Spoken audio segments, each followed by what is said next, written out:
Kind of have not be relatives. Membiwa Tehushka Miha. Welcome back to the channel. Hope everyone's doing well today. I'm gonna give a few minutes for everyone to step into the chat. Kind of have not be relatives. Membiwa Tehushka Miha. Welcome back to the channel. Hope everyone. All right, sorry about that. I had to make sure my audio was good. Today I have a special guest, Kuda Mayo, in the building. Yeah, thanks for having me, Opie. Peace to everyone in the chat. Make sure to like and subscribe if you haven't. Appreciate you, Kuda Mayo, for being here. Thank you. Before we get started on today's topic, I wanted to say peace to a few people out in the chat. Miss Liz Robinson, peace. Good to see you. David Corey, honor brother. Good to see you as well. Radames Prince, appreciate you being here, relative. Thank you. Arthur Gray, what's good, brother? Good to see you. Michael Brown Harris Cheek, good to see you, brother. Thanks for being here as well. So, not going to be a real long live stream. Just wanted to talk a minute about a book that was passed to me from Kiowa. And it's by an author named Don Greene. And he goes over some Shawnee Heritage. And, I just wanted to, read a few things out of it that, I found interesting. Also, want to say what's up to two birds of the same feather. Peace, brother. Good to see you. Mike Easton. Good to see you as well. Hey, Mike, if you want to, you want me to shoot you an email? I'll go ahead and do that. I'll email you after the live stream's over with, Mike. And we shall chat, sir. Anyway, so the book that was passed along to me again is called Shawnee Heritage. Again, there's some interesting things in there that I just wanted to go over. So give me a quick second. I'll get the screen share going. Again, hope everyone is doing well out there today. Hope you're staying corona free. And also, if you didn't get a chance to catch the video on the other channel, we did I did a video over doing a small scale garden box. So go make sure you get over there and check that out.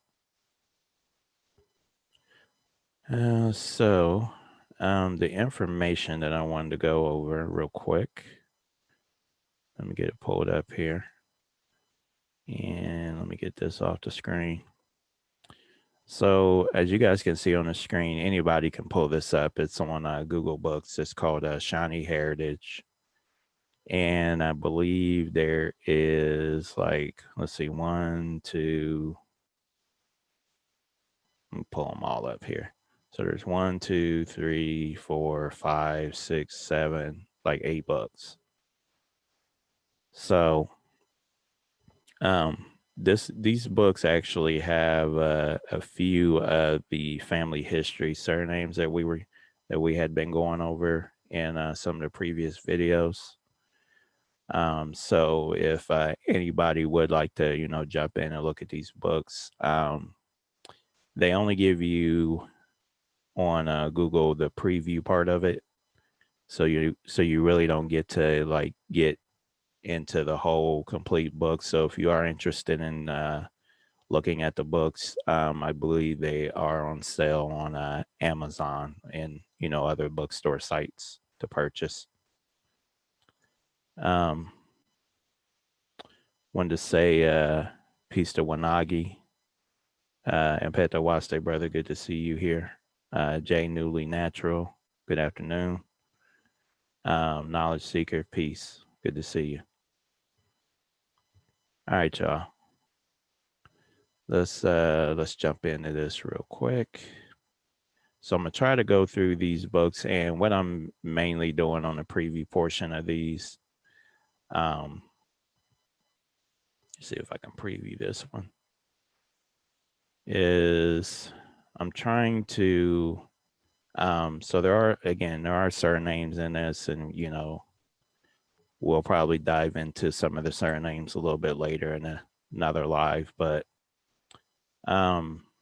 as I was going through these books, I noticed that they do talk about with the Shawnee. I guess they do have people, copper colored people in these tribes, of course.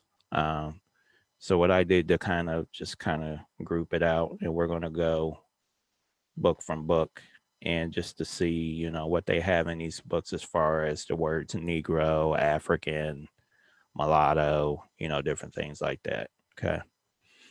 So in the first Shawnee Heritage book, I'm gonna go ahead and pull this up, and then I will blow this up a little bit for you guys to see. And then Kudame will come in, and we'll kind of talk about, the things that are mentioned. So our first reference in this book, as far as Negroes concerned, is someone that they called Big Black, aka Big Negro Legrand Negre. Okay.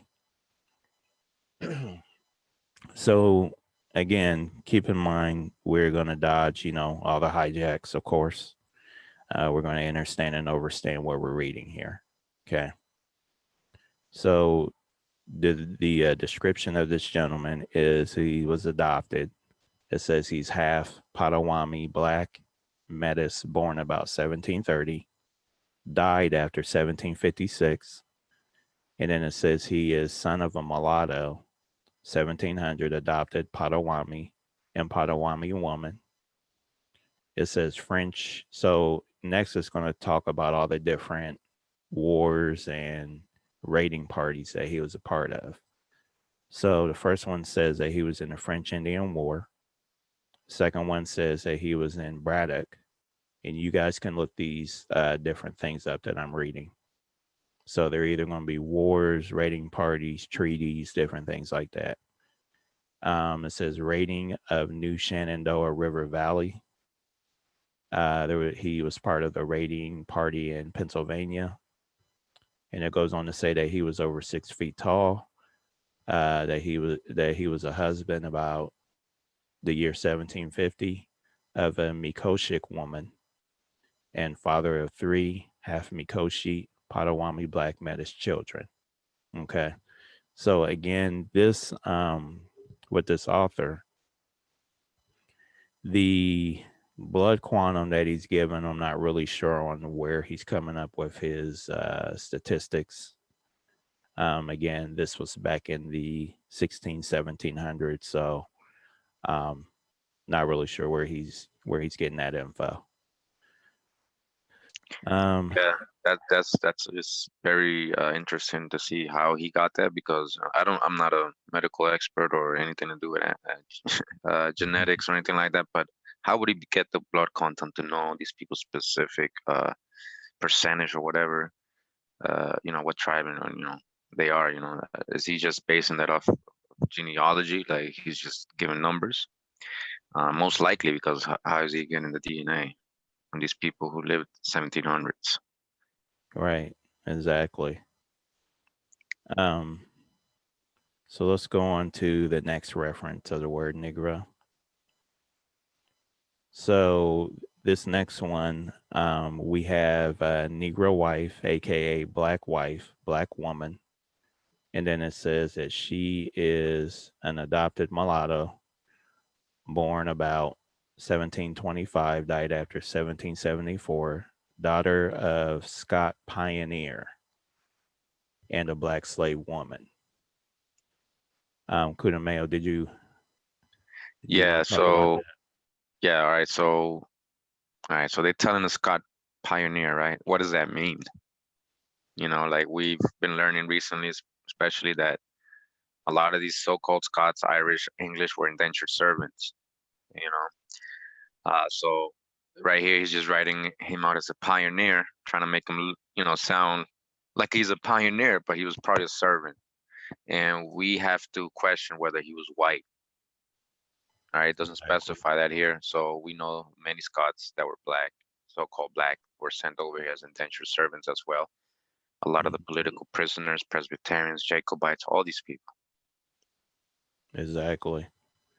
And then it goes on to say that former slave taken in the Pennsylvania raids of 1740. So check out this information here, people in the chat, the Pennsylvania raids of 1740. And that's some of what we were reading in some of the previous people we just read about in the different raiding parties that they were part of. It says adopted 1740, never returned to whites, sister of Julia, wife of Cornstalk and Black Horse, both mulattoes taken in Pennsylvania in 1740. Wife, 1740, Pennsylvania, of Chalalakfa man.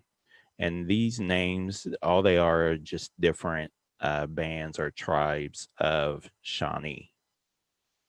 Okay. And it says here, right here, from Ocoello's band.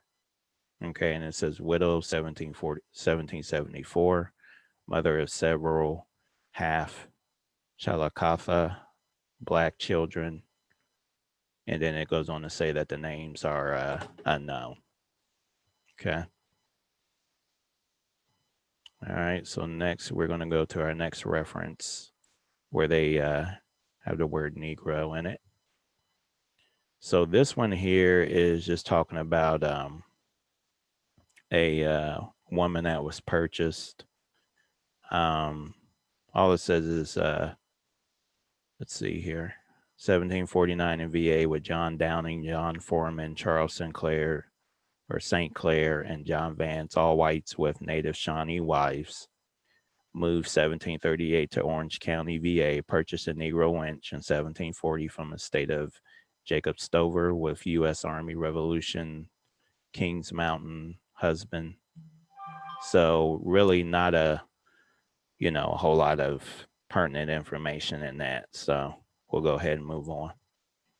So the next thing I wanted to do is, as I was looking through this, see any African references. Because, they like to say we're African too. Okay. Really? So they never have, any of our starting points from Africa, but, they just like to say that that's who we are.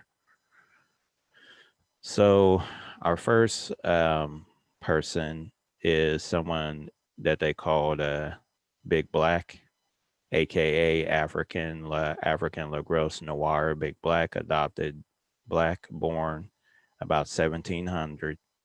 Africa died after 1755, so they're just referring to his name, what they called him. He says he was a runaway slave adopted 1724 in Pennsylvania, over 6 feet tall and heavy built. And then the raiding parties or the war in the different wards he was a part of are going to kind of sound familiar. So raiding party of Pennsylvania, he was in the French and Indian War. Braddock, he was there as well. And then it says associated with the Canadian metis. And the word metis just means mixed. So whenever you see that word, says he was a husband, 1725, Pennsylvania, of a Kishpoko woman. Again, another band of the Shawnee. Father of infidel, black butcher, red beast, all half Kishpoko black. Kishpoko and black. Okay, so we're going to continue on with this. So let's get to. Yeah, so they're saying basically they're saying he was adopted right into the Shawnee, which is something we have to investigate. I think they're just saying that because they're admitting he's black. Exactly. Yeah, that's exactly what they're saying. Let's see. Let's go to our next one. So we just read about his children, so we're going to get into them.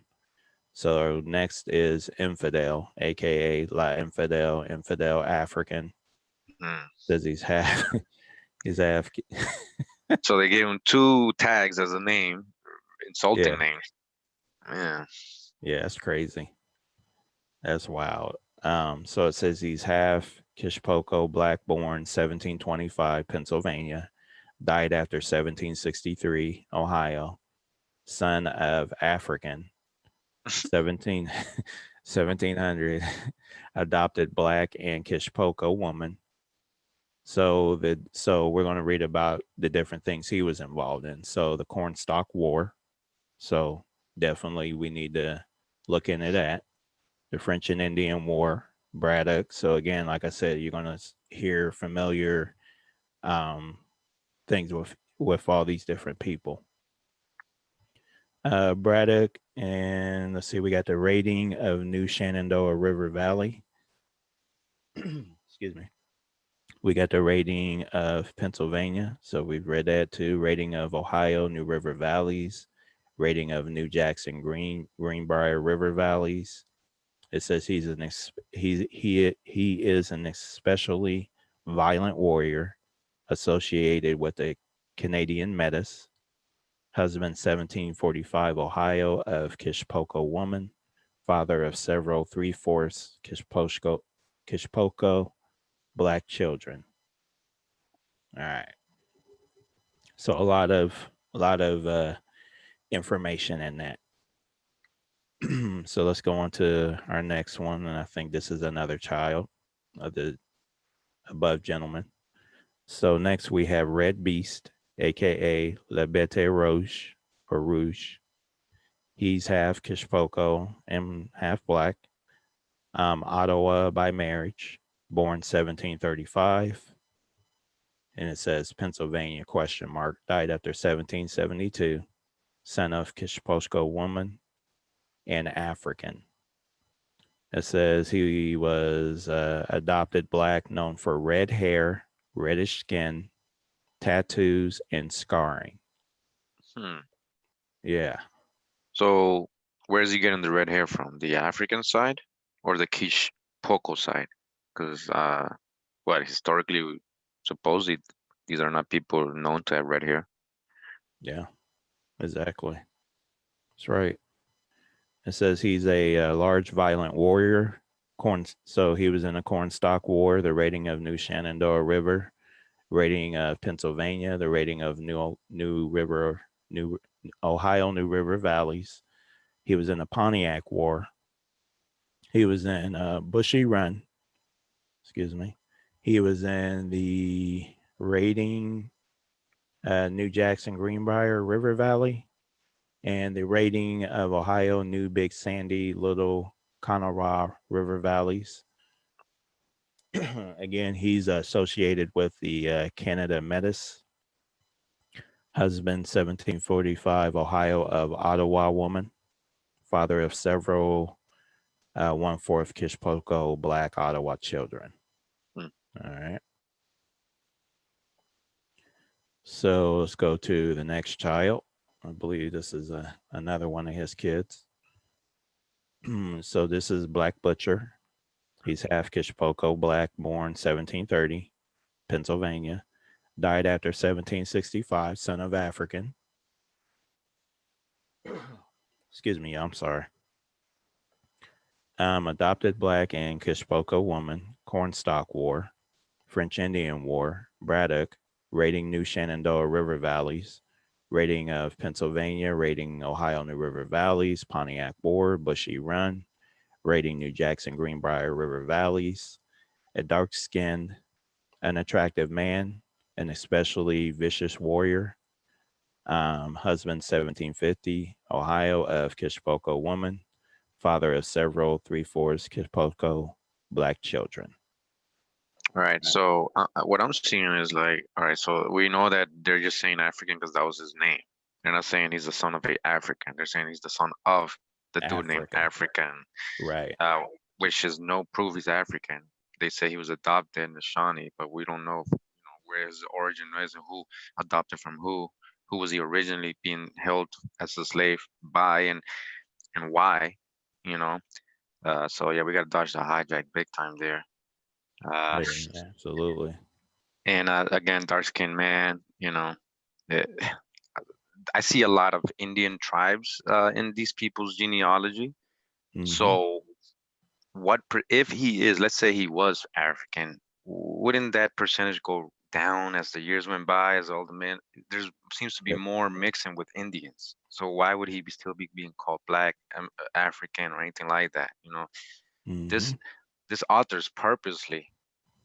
I was asking Opie if he knew if he was a Shawnee or anything. He is Caucasian, this author, but he's purposely doing this. Like he keeps putting the word African, knowing that's that's gonna mislead the son Yep. of African. I mean, come on.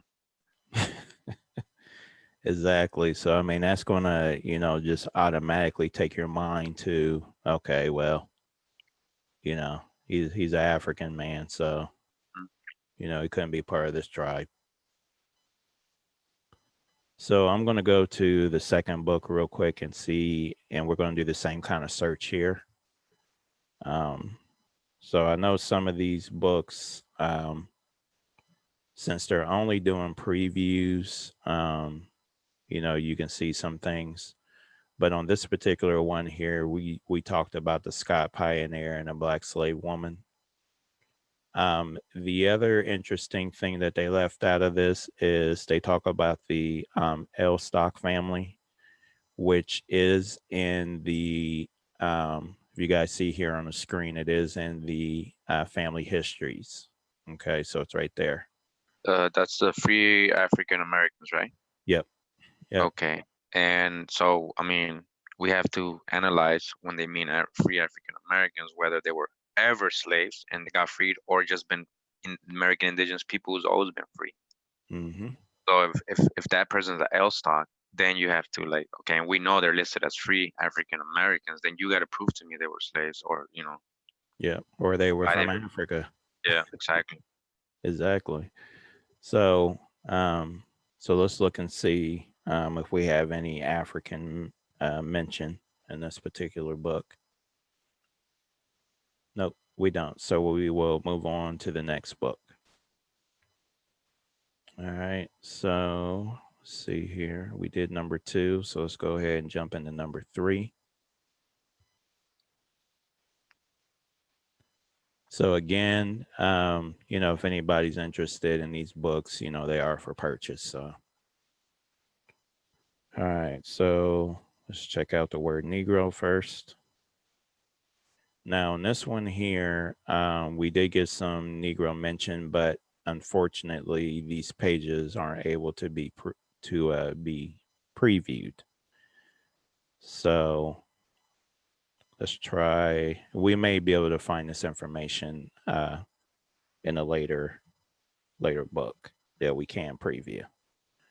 So let's go to African. Same thing with the word African. It's further along in this book, so it's past the parts where you can actually preview. Okay. But just looking at this stuff here, you do see from what we can see on here, it does say, African Metis on here, William Carr, and we're going to get into William Long Hunter Carr here shortly because his family has some interesting things that I did find. Yeah. There's Um, no, I would say there's no way that in 1700 there's any records of all these references to African. This right. is this is the author's interpretation of what he's reading. He's putting African, and Exactly. in his 2014 modern book. Yes. That's exactly what's going on, Kudameo. Good point. Good point. So we're going to go ahead and dip out of this book here. And let's go. Let's see here. I believe that was number 3. So let's check out this other one here. So again, this dude wrote, several books on this, quite a few. Okay. So in this particular book, nothing about Negro listed. So let's try African, see if there's any mention of African in this book. And of course, there is. So let's go ahead and jump in, see what we find. Okay, so we'll start here. So it says Catherine Winston, ancestry unknown, born 1680, New Kent, Virginia, died after 1713, New Kent, Virginia. Daughter of William Winston, 1653 to 1701, New Kent, Virginia, and Sarah, unknown last name, 1658, Virginia, and it looks like she may have died 1701, Hanover, VA. Anyway, it goes on to say that she's sister of Captain Isaac Winston, 1673, New Kent, Virginia. William Winston Jr. So I guess this is probably her brothers and sisters. Okay, 1679, New Kent, Virginia. And William Indian Billy Winston, born 1685. Okay, and then it goes on to say partner first, 1697, New Kent, Virginia, of Chalaka African Metis. So it's just saying Shawnee and African mix. 1677, New Kent, Virginia, after 1698, son of unknown North African, before 1655. Bermuda. So something interesting here is every time, and we haven't gotten even into this yet, but every time they mention the African people or this African mix, these people are actually from Bermuda. So I just want you guys to know that. Yeah, a lot of the people they were calling, Negroes or Africans, they were bringing up and supposedly replacing the Indians were actually American indigenous people from the Caribbean, South America, Central America. Exactly. Now they told us they don't know the ancestry of this person, but then they want to say what it is. They want to say North African. They still say unknown, but right next to it they say North African and unknown North Africans. If you don't know him, how the hell you know if he's North African?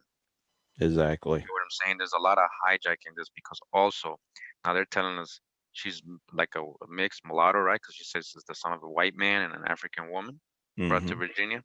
So is he saying he's a white man because he found out that he's son of a Scot and Irish and English? You know, is he just saying white because he's seeing European people?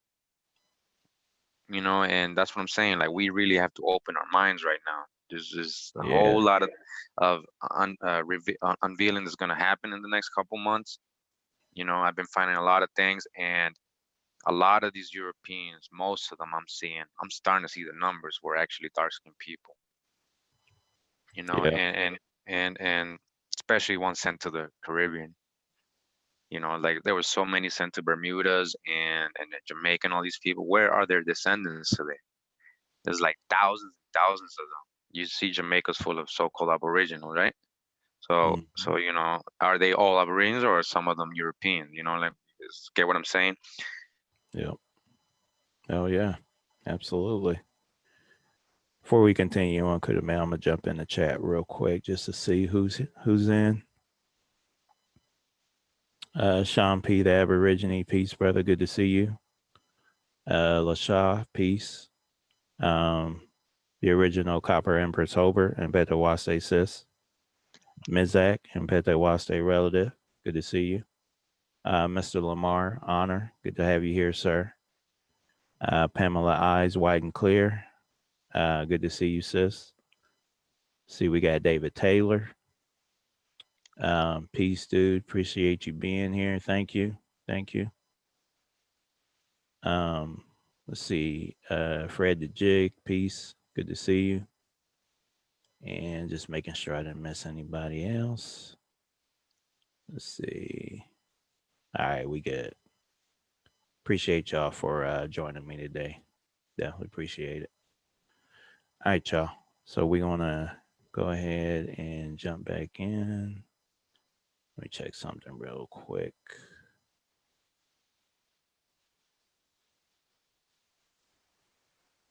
All right.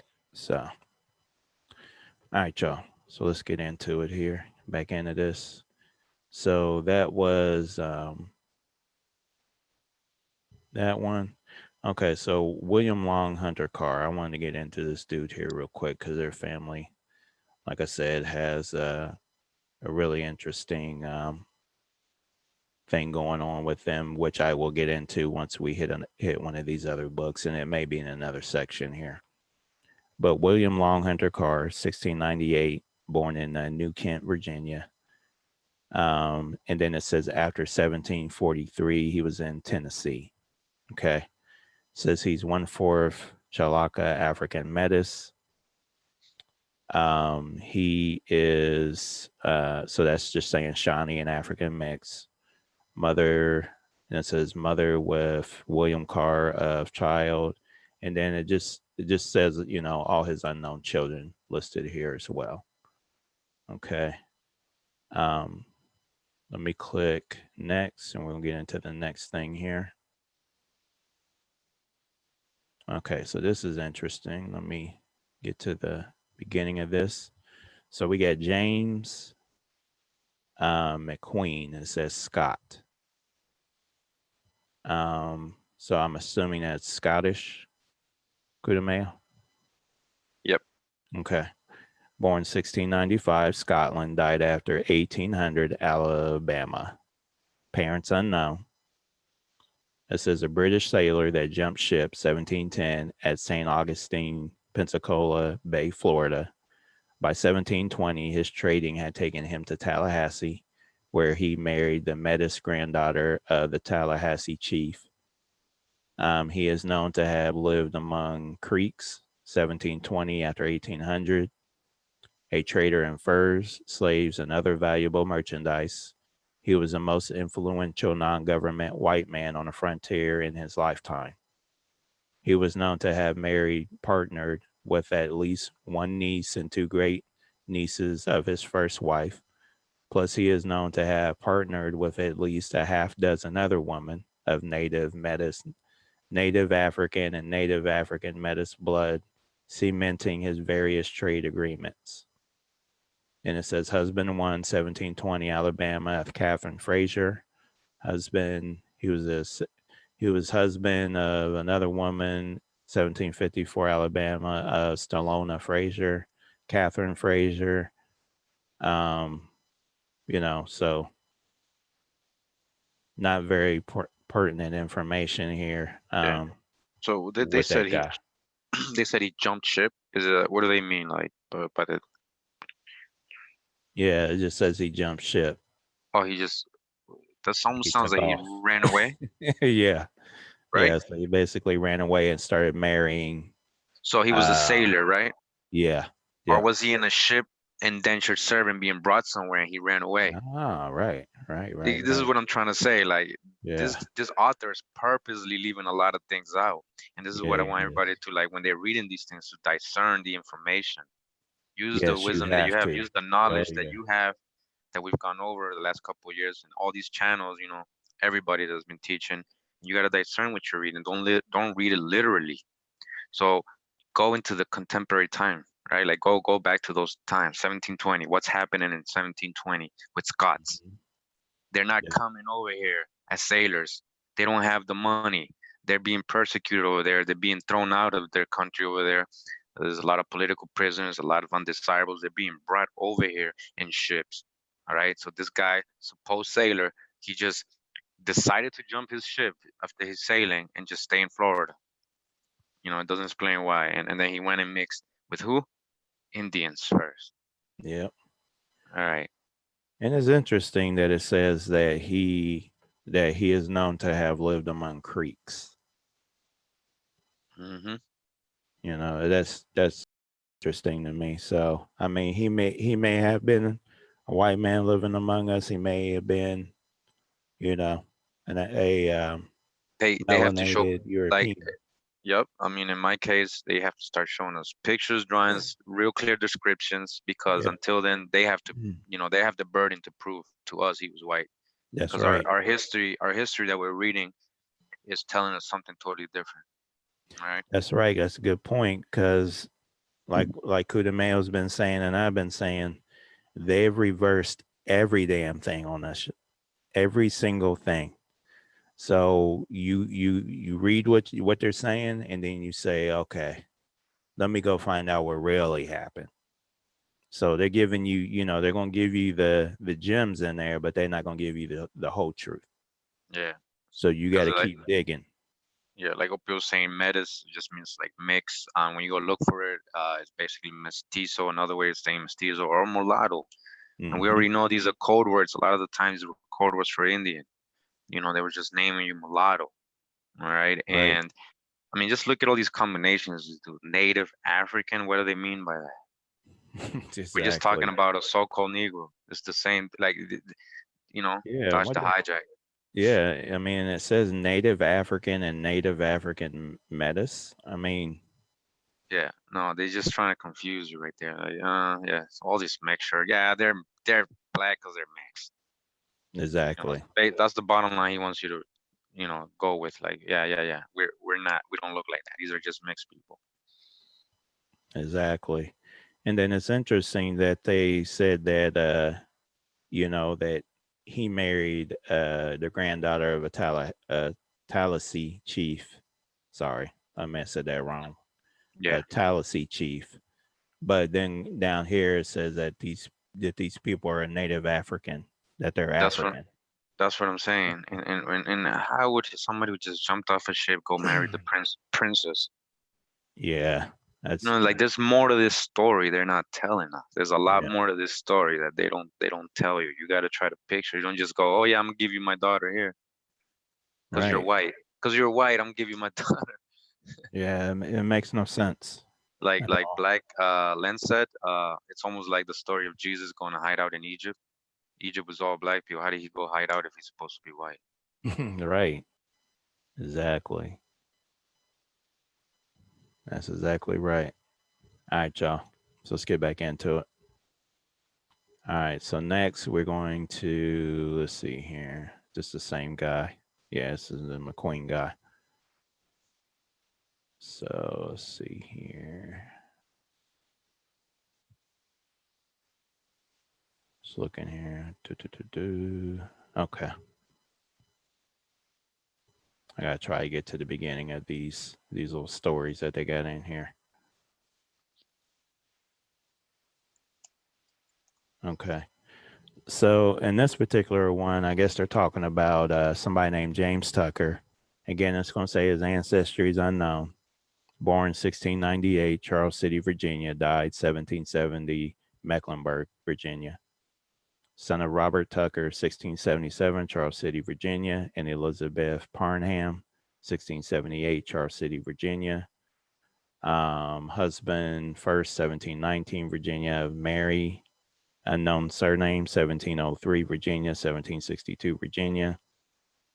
He was also husband second, 1762, Virginia, of Elizabeth Jackson, 1720, Virginia, after 1766, daughter of Thomas Bear, excuse me, Bearhurst Jackson, 1680, Virginia, after 1750, and Hester Unknown, 1685, Virginia, after 1750. Father with Mary Unknown of James Tucker Jr., 1719, Prince George, VA. Michael My Hall Tucker, 1721, Prince George. So after you start getting through all the children, and then we get down to John Tucker, 1730, Prince George, VA, 1758, North Carolina, unknown Shawano African Metis. Give me 1 second, y'all. Yeah, so a Shawnee. Mm-hmm. Okay, so let's break this down. A Shawnee who's supposed to be mixed with an African. Exactly. Yeah. But when you break Exactly. down the definition, like, well, we know Dutch Sahara were African. They just mean a dark skinned person. Mm-hmm. We know the Shawnee were originally dark skinned, so that cancels out. Same thing. Then with Metis, it's a little more complicated. We can't say whether he was mixed or not, but we know that in a lot of the census records, they would put him as mestizo mulatto for Indians too. So all this has to be investigated. Don't just take it, literally. Exactly. And then the other thing that you're going to see, that's why, I put this book on here. Well, so you guys, all you have to do is search Shawnee Heritage and just go through this, um, you know, and do the research on your own as well, because you're going to start to see that these people have all these different mixtures with people who are Chickahominy, people who are Pamunkey. So in these writings from this particular gentleman, they got, that they're Powhatan mix, all kinds of different tribe mixtures that we know, that, a lot of these tribes show Negro people. So, Cherokee, they have different names for Cherokee tribes. And then um, you're going to see names and different things in these books that, you gotta look up to see what they mean. So, um, you got father with the daughter of great hopper of son raven hop turkey moitoy. So, I mean, you guys dig into this book and see what you find. Okay. Yep. So again, like me and Kuda Mayo keep saying, dodge all the nonsense. Okay. You got to understand and understand what you're reading. Don't just read it and be like, oh, okay. Nah, you got to dig in deeper and dodge all the bullshit that's in here. Hey, Excuse Yeah, my language. excuse yeah. me. Even That go ahead. Hey, Moitoy, what's up, that's Legacy? Cherokee, right? I believe so. Yeah. What's good, Legacy? None, just came in on the end. Oh, no, you good, brother. Outside, about to load up the peace pipe. That's about it, man. That's all you could do right now. Yeah, that's true. That's true. Hey, Corey Mayo, man, what's up, bro? Peace, legacy. Man, you Peace. dropped that. Ooh, that Corey Mayo got the crazy drop, man. Man, Yeah. there's more to Eh, come. Yeah. It's gonna Legacy. get wilder. Are you gonna show that what you showed me earlier to everybody? Or Yeah, I guess when we do our video, he was already okay. talking about. So I guess when we do that, because I had to get everything ready, get everything organized. Hmm. But yeah, it's crazy, man. Yeah. All I want to say is to everybody listening is like, we're finding out a lot of things. We're finding out that they really flipped the script, and Big time. in reality, history is totally different than what they told us. In reality, there was many Europeans brought over here as indentured servants Hmm. that were treated as, in a lot of cases, as chattel property. Maybe not always, and eventually they got their freedom more than the dark skinned indentured servants, but they did go through that, and a lot of these people were dark skinned. They were so-called Negroes. So if you have that in your senses, it's maybe Hmm. something to look into. Maybe, don't think of it like how they wanted us to think about it all our lives, like, oh, that's because you were a slave and that was your slave master and you got the last name. No, no, no, no, no. Hmm. These might be your families. These might be your royal families that we're sending over here. So dig into it. Yeah, man, definitely dig into it because, like I said, man, and which is makes it difficult for me when I'm doing genealogy is the races, the racial confusion with this paperwork is just crazy, man. It's Hmm. it's it's crazy. People, people born white and die black. Yeah. And then they try to say, oh well, you look this way because your ancestors come from Africa, but the whole time you got indigenous people here, and you got indigenous people coming from over from Europe. Yeah. So some people, a lot of people don't have any proof. I say any proof of African ancestry. I've only seen a few, and all it says is just say on the document Africa, but that's post 1900 in most Yep. cases, and there's only a Yeah. few cases. Yep. And it's probably just like what this author's doing with the Shawnee. He's just adding because he knows they were dark skinned. He's just putting African. Somebody's just putting African, or because they came from Hmm. an island in the Caribbean, which they were already listed and tagged as African or Negroes. Hmm. That's another thing too. One it's kind of double fold because in one respect, Indians didn't really, far as I know, Indians didn't really deal with race as much. Race Hmm. wasn't really a concept like that. That's why you see a lot of people were getting adopted into tribes. A lot of Caucasians was getting adopted into tribes, and then on the other side, I forgot what I was gonna say. I lost it. but yeah, man, it's a lot of racial confusion. Period. So when you look at these documents, man, you got to really try to dig as much as you can on them because just because it says white or just because it says this or says that, that Yep. doesn't mean that's what it is. And you'll be surprised who you related to because now I'm seeing I'm related to, which I already kind of knew because because I had a lot of nobles and earls and stuff like that coming out of Scotland, and I got a lot of English background, and also in Spain too. And I've already questioned that because I see these people come from Spain, but I'm like, you telling me none of these people coming out of Spain are Negroes or so-called Negroes? Exactly. None of them? Well, especially the Spaniards and Portuguese, those Yeah. Iberians. Mhm. Yeah, yeah, the Portuguese too. Yeah, because a lot of them it'll say Spain, but you'll see their origin is Portugal too. Yep. Yep, Hmm. a lot of that. Yeah, and don't be when the census thing you see, European ancestry. Obviously, like there's gonna be probably more. You're probably gonna be able to go further back with European ancestry Hmm. because obviously they weren't keeping track of your ancestors here until they got here. Hmm. So obviously this doesn't mean that you weren't here longer or Hmm. or your line is actually more from here than Europe. It's just not Hmm. documented. And all I'm saying is research the European part if you do have it and see it, don't think of it as a white person or a slave master. Because Hmm. remember, these white Europeans, a lot of them were indentured servants and they were under your plantation. They were working for Hmm. so-called Negro. Oh, yeah. What I was gonna say was it makes sense too, like with the Catawba, joining with the British, because the British were so-called Negroes. Yep. Yeah. So Good you know what I'm point. saying? So it kind of makes Absolutely, sense bro. that was happening. That kind of put everything together in perspective right there. Being that Hmm. Good we point. started with the British, must have been a reason. We said, well, so that's crazy. And then it also looks like basically that the Caucasians really didn't get into power until like 1700 or something like that. And that's just, I'm Yep. not no After historian. the Yep, after 1700s and 1800s is when they did their Renaissance, meaning they started whitewashing everything. Hmm. Yeah, because all of these, That's what the Renaissance is. and all of these, if you look at the pictures, there's only like two different faces for these paintings of these people. They either Yes. chubby, they either chubby with the same nose, or they skinny with a longer nose and Somebody one of made the a musketeer mustaches. a pretty good point. Like they noticed. Well, I don't know if I haven't really looked into it yet. I gotta go back to the video, but they said that they noticed that when they were describing the complexion, the hair was that color. So Hmm. and you know how the hair was a little Hmm. froey, little Yeah. Hmm. woolly looking. So maybe they're hinting at Hmm.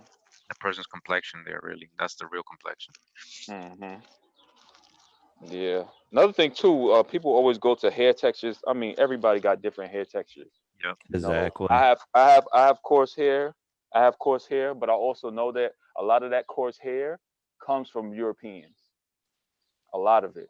I Hmm. mean, I have extra, like I'm talking about extra, especially my facial hair. Like my beard is extra hard, and I also too, man. Another thing people try to come with, is, oh well, you look like this and you like that. It only take one generation, one person to get added on to make you look completely different. I mean, look at your children.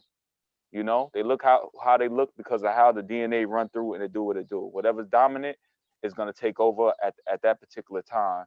So I've even had red hairs pop out of my beard. Wow. Yeah, and then I pull them and then they never come back.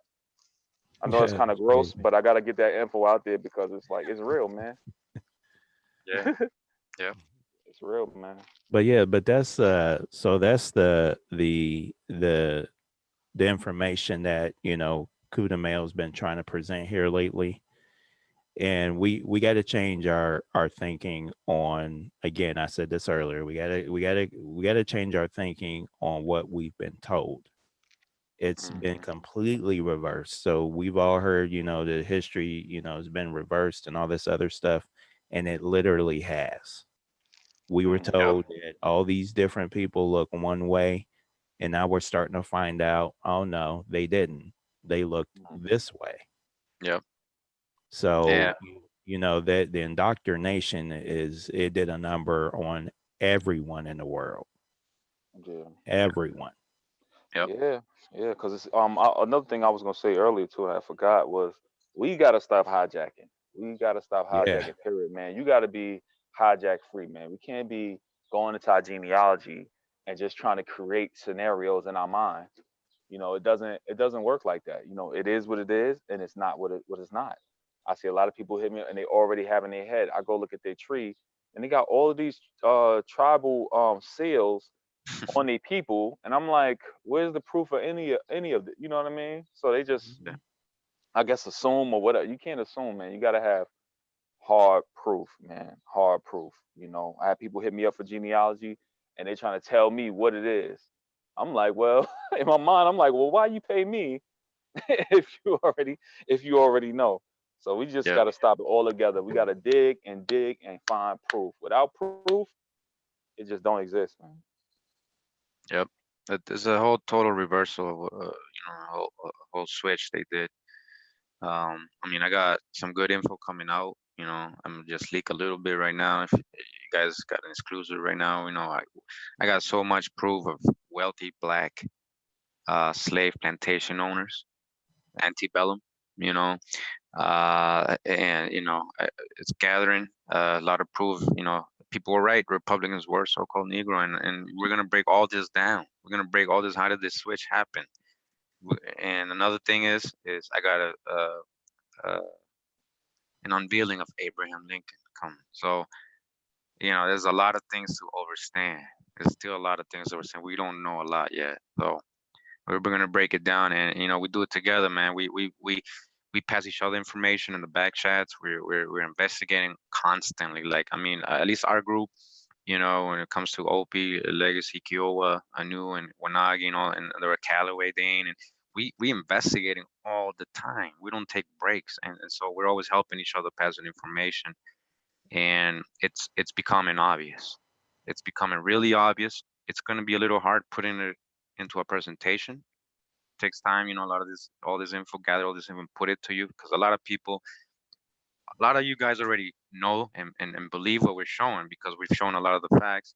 A lot of people always kind of got to see the sources and the proof. That's just how they work, and that's what I'm gonna do. I'm gonna make sure that there's no room for doubt, and then from there, everybody else can make their conclusions when they're reading their census and they're reading their family history and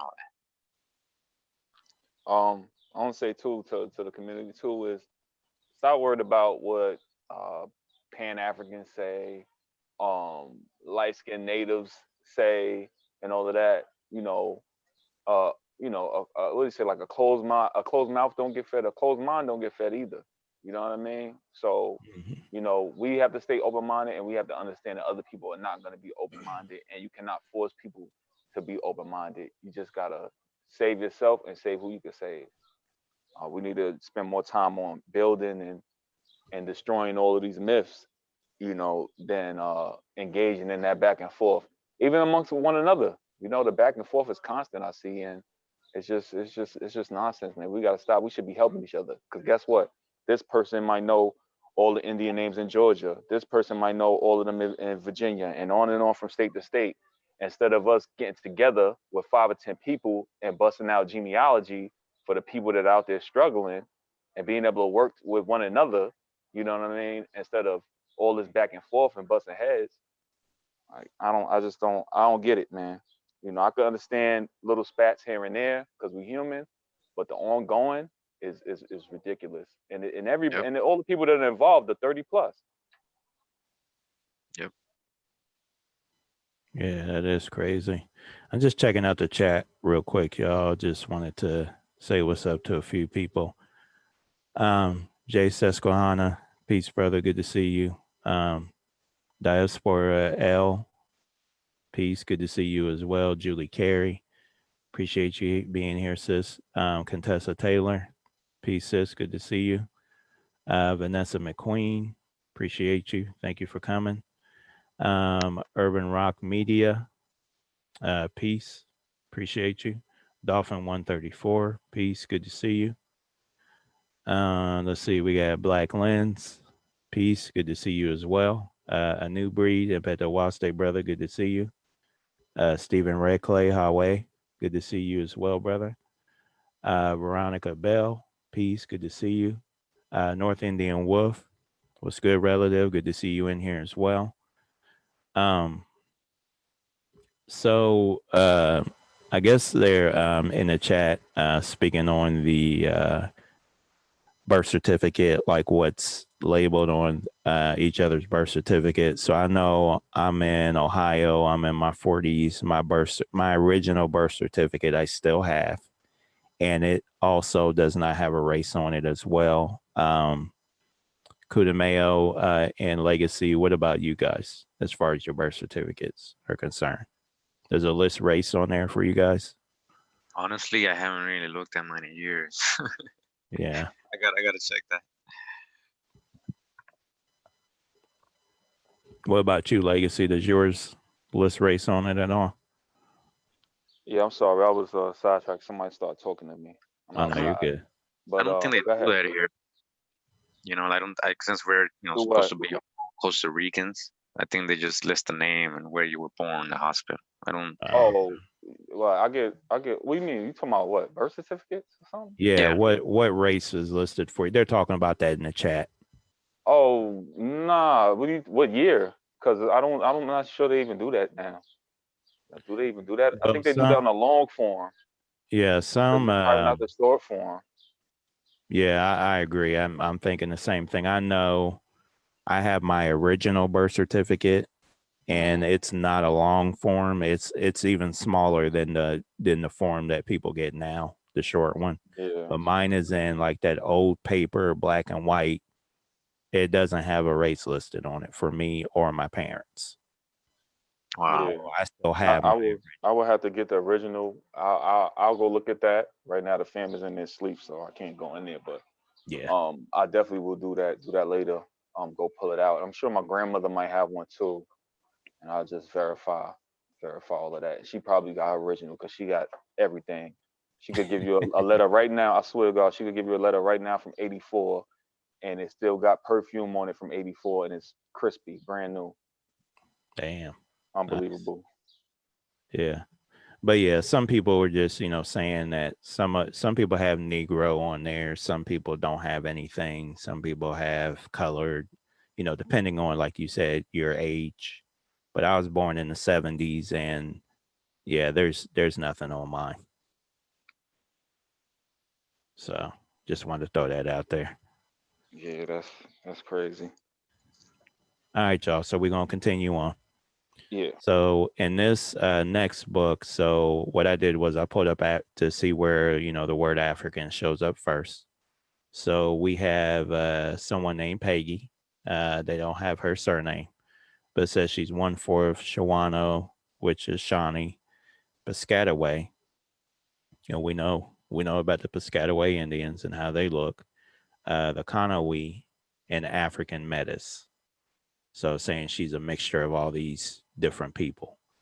Born 1735 Virginia, died after 1765, daughter of half Shawano, Piscataway, Kawani, African Metis, slave girl, and 1715 Maryland, and white owner before 1700 Virginia, granddaughter of Shawano, so Shawnee, Piscataway, Kawani, slave girl, 1700 Maryland, and mulatto slave before 1700 Bermuda. So here we go again. And why are they emphasizing the white owner? Does that mean there was black owners? Why do they have to emphasize white owner? This author's purposely doing this. Mm-hmm. Oh yeah. And then it says great granddaughter of Shawnee slave girl, 1680 New Jersey, and Piscataway Kawani warrior, 1670 Maryland. Then it says a former slave captured in a raid. Says she was adopted 1754 West Virginia, described as a clean, lithe, golden colored woman with sparkling gray eyes. Sorry, that's silly. 1765, she was returned to the whites by force under the Bouquet Treaty. So also look up this treaty as well. I did look into it. And Kudameo, whenever you get a chance, that's the guy I was talking about. If you are able to find any info on him and what he really looked like. So who is he supposed to be again? Sorry. He was here. Let me pull it up real quick and I'll show you. I was looking at this earlier. Mm-hmm. So there was a treaty with the Shawnee Indians, and this man, he let me see, there he is, Henry Bouquet. Yeah. So this guy here supposedly was a Swiss mercenary who rose to prominence in British service during the French Indian War and Patanic War. It says Bouquet is best known for his victory over a Native American force at the Battle of Bushy Run. So we were reading these names and these different battles and different things like that. So it looks like these people back here in this picture have on kilts. I don't know if you guys can see this painting too well. So it's showing showing the Indians in the front. Huh? That's the Battle of Bushy Run, it says? Yep, Battle of Bushy Run. And then there was the siege of Fort Pitt during the Patanic War. This is during I'm sorry, go ahead. No, you're good. What was you about to ask? I was gonna say, well, I know that yesterday I showed Benjamin Franklin in 1755 describing the Swedish people as Swart. Right. So this is supposed to be this guy. So again, this painting looks just kind of like some of them other ones that you were showing. It looks just like the guy I showed yesterday. He just got his wig off. He just got his wig off, man. Yep. Oh, he still got some hair going in the back, but he ain't got the long flowy. Yeah, he got his wig off. Yep. They give him power in the title. They need the wigs. Exactly. So that's the guy I was talking about. And when I was reading the different raiding parties, but these are the different things. So Bushy Run, the French Indian War, the Pontiac War. So well, we know history tells us that in a lot of these wars against the Indians, and as you're right, they have celts on. All right, so they are showing Europeans beefing with the Indians, and a lot of these people were indentured servants. That was their indenture to provide service in the army, in the military, and then you would get your freedom. That's how you paid for your passage over here. A lot of them were political prisoners. A lot of them were convicts. They had no choice. You go into the war, you're going to be a soldier. Also, check out the Fort Pitt, how it looks. So I know there's one brother out there that was doing several videos on these different forts and how they tie into the American Indians, the way they were built. Yeah, we call them in Spanish palenques. That's what the word palenque means. It's like a fort. Yeah, and you'll even find that like a reference of Palenque in Colombia. In that town, that fort was supposed to be all runaway slaves. Wow. So knowing that what we know what they mean. We know these were aboriginals, and they made a fort. They made Exactly. Okay. But yeah, that's the guy I want you to look into if you ever get, if you get any free time. But these this Bouquet treaty, it was supposed to be a treaty so that he would stop, that this guy would stop going at the Indians in the Ohio area. And it also made it so they were supposed to send back any European or pale-faced captives that they had taken. So that was the purpose of this treaty. And some of these people were taken back. And then it says here, 1765, she escaped and returned to the tribe in Ohio. So in this treaty, she got taken back, because that's what he negotiated, that, they give up all the captives. She was taken back and then escaped and went back to the tribe that took her. Because again, that's all these people know. That's how they grew up, Did you, sorry to interrupt and going off topic? Well, it is in topic kind of. Did you read that part in where they were talking about Henry Bouquet about the smallpox? Yeah, I saw that.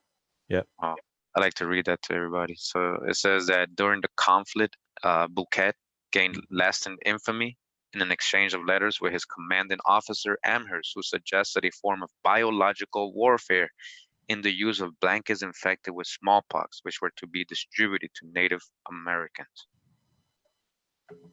All right, so that's right in his letters from 1763. Wow, so he was definitely a part of that. Yep. And as you can see, it wasn't just like, oh, they came and brought their this. No, they purposely, it's a biological warfare. And let me find out they're doing that today. Exactly. Yeah, exactly. So let me keep going on with this because there's some other stuff in here I wanted to mention real quick. Okay. Wife, 1754 Ohio of Chillicothe warrior. Again, that's just another Shawnee band or tribe. Pennsylvania killed 1774 West Virginia. Mother with Shakalotha of child 54, son Blackberry, daughter Mulberry. That's daughter Cinnamon, and all 5A Chocolafa, Shawano, Piscataway, Kawani African Metis. Okay. So let's move on to the next reference of African. So we got another person here, unknown Mama, aka Mother of Red Iron, says that she is half Lenape and half African Metis. Born 1725, Pennsylvania, died after 1755, Ohio. Daughter of Lenape woman before 1710 and mulatto man before 1700. An escaped slave adopted by the Lenape. So here we go again. They're trying to say someone else was adopted. Granddaughter of white master and African slave. Hmm. So this young lady was nearly 6 feet tall and curvaceous. I'm not sure how they know that. She was called a yellow Indian and a yellow negress. Okay. She was considered to be very attractive by Indians and whites, of course, noted by several for her flirtatious looks and a modest way of walking. Yeah. So I guess she was a dime piece. Right.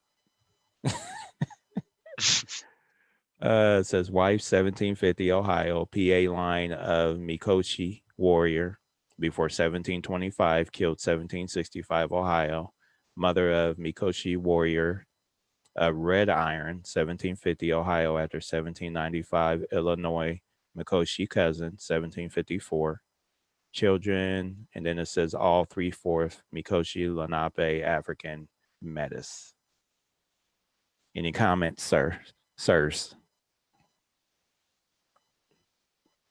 Yeah, I mean, again, all these mixtures, all these tags they're putting on her, they're and at the very beginning they're letting you know adopted or unknown. So it's all conjecture. Yeah. All right. So let's move on to the next one. Okay, so here we go. We got Sally Unknown, aka Sally Ailstock. All right, again, she's half Shawnee, half African Metis or mix. Before 1705 VA, died before 1740 Pennsylvania, Virginia line, daughter of Shalakva Shawana or Shawnee slave woman, 1687 Virginia, and Shawnee African Metis slave man before 1685 Bermuda. Again, we're never going to see I want to see what place in Africa, but we're going to get into this. Granddaughter of a Shawnee slave man, 1657 VA, and I'm just going to say Shawnee because it's just a Shawnee tribe. Shawnee slave woman, 1660 VA, both taken as slaves before 1670. Her father was born in Bermuda, the son of a Shawnee slave girl and an African slave man, and brought to Virginia. Yeah, okay. Go ahead. So his dad was. Oh, okay. Yeah, sorry, I was confused. So his dad was born in Bermuda, and then he came. They brought him to Virginia, where they had this guy, right? Mm-hmm. Okay. Yep. It says her known children varied in color from darker, like Bob Blackhorse and Betty Blackbird, to lighter, like Julia, to almost white, like White Michael. Slave partner 1720 VA of unknown L stock before 1700. Mother with unknown L stock of Julia July L stock 1720 VA after 1775 Ohio. 1741 Pennsylvania strongman Cornstalk. 1710, Pennsylvania killed 1777, Point Pleasant, West Virginia. So again, to the chat, please look up some of these words. So I did check into the Cornstalk. These are just warriors of the Shawnee. So if you want to get some more information, please look into that. And then it goes on to talk about the children. Okay. Let's go to our next one. So we got Thomas Wilson, 23 and 64th. Shalakfa, Talawikla, Kishpoko, Shawano, Shalaka, Powhatan, African Metis. So that's a lot of mixture there. And then, again, not sure how he came up with all this. Born Nickajack, Tennessee. Died after 1818, Missouri, son of James Wilson, 1715 and 1766, and Ann Key Greenwood, 1728, with John Gibson, Bourtois Volunteer Company, Point Pleasant, 1774. Husband first, 1769, of Mary Aga McCrary, 1755, Virginia, after 1798. Husband two, 1779, of Mary Hicks, 1762, after 1790. Daughter of Nancy Conrad, 1743, and Nathan Hicks, 1735. Wolf Clan. Wife first, 1775, of Samuel Bigby, 1750. Husband third, of simultaneously 1780, Nickajack, Tennessee, of Olusta Tachi Carpenter, 1758, after 1830, Missouri. Daughter of Tachi Carpenter, 1736, and LZ Red Paint, 1740. All right. Father with Mary Aga McCrary, of Catherine Wilson, 1770, after 1800. Mary Wilson, 1772, after 1813. The children are George Wilson, William Wilson, and woman, 1785, 1824, Peggy Doublehead Carpenter. All to 2764th Shalakva, Falawulika, Kishpoko, Shawano. So Cherokee, Powhatan, African mix. Father with Mary Hicks. All right. Let's go to our last one here. So we got Vandu, aka Vandu Vandio.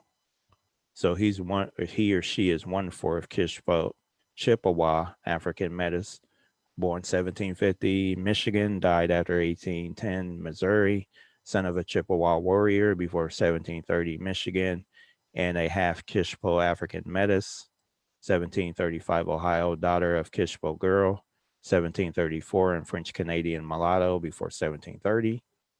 Noted as an obviously mixed blood warrior with many tattoos and piercings, and was involved in the Cornstalk War, 1768 to 77, raiding Ohio, New Little, Kanawha, Big Sandy River valleys, raiding Ohio River Valley, 1774, with Chief Logan, Point Pleasant, 1774. He was also in the Blue Jacket War, the raiding Pennsylvania, Ohio, Virginia, Kentucky, raiding Ohio River Valley with Joseph Brant. He was involved in Crawford, 1782, and then it says 1795 he moved to Missouri, living in Apple Creek, Missouri, 1810. Husband, 1770, Ohio, of unknown Kishpoko. 1755, Kentucky, after 1810, Missouri. Father of Kishpoko, of several children. And they're all 5/8 Kishpoko, Chippewa, African Metis. All right. Oh boy. You hear me good? Yes, sir. Yeah. It's African. It's just like another whole nother, like any other name, man. Black, white, mulatto, Yeah, Yeah. more basically. this, that, the Yeah. third, whatever you could come up with, because because look, you had all the tribal names, but every time you came to a person, it was African. no tribe, no country. It's African. You can figure out all of these tribes, but you can't figure out somebody African and what exactly where they from in Africa. Exactly. I That's mean, the point I was trying to make. So many so, tribes he's listed, but so then he's adding African the is African. you looking at them. So African is you looking at somebody and saying they African. Yep. That's basically it. That's how it was done. That's exactly how it was done. That's deep. All right. So we're going to jump into another one of this gentleman's books. And real quick, just see what's going on in the chat. Hope everyone's doing well. Rude ass Ebo, good to see you, sis. Just making sure I ain't missing nobody here. All right. So let's continue. So our next person that falls under the African term is going to be a gentleman named Pompey. So Pompey is 1/4 Shawnee, Powhatan, Potawatomi, African Metis, born 1740, Virginia, died after 1779 in Missouri, son of a 1/4 Shawnee Metis slave woman, 1720 Virginia, and a 1/4 Powhatan Potawatomi African Metis slave, 1714 Virginia, grandson of a half Shawnee slave woman, 1695 Virginia, and unknown white man, and grandson of a half Potawatomi African Metis slave woman, 1690 Virginia, and half Powhatan Metis slave, 1684, great grandson of a Shawnee woman taken as a slave, 1670 North Carolina, an unknown white man, and great grandson of African slave, 1659, born in Bermuda. Bro, you can't make this stuff up, man. Yeah, Bermuda's lit. Huh? Bermuda's lit, man.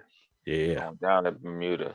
They got everybody from Funny, there. man. You got this guy Pompey, and I had I'm doing some ancestry. And they have the Yeah.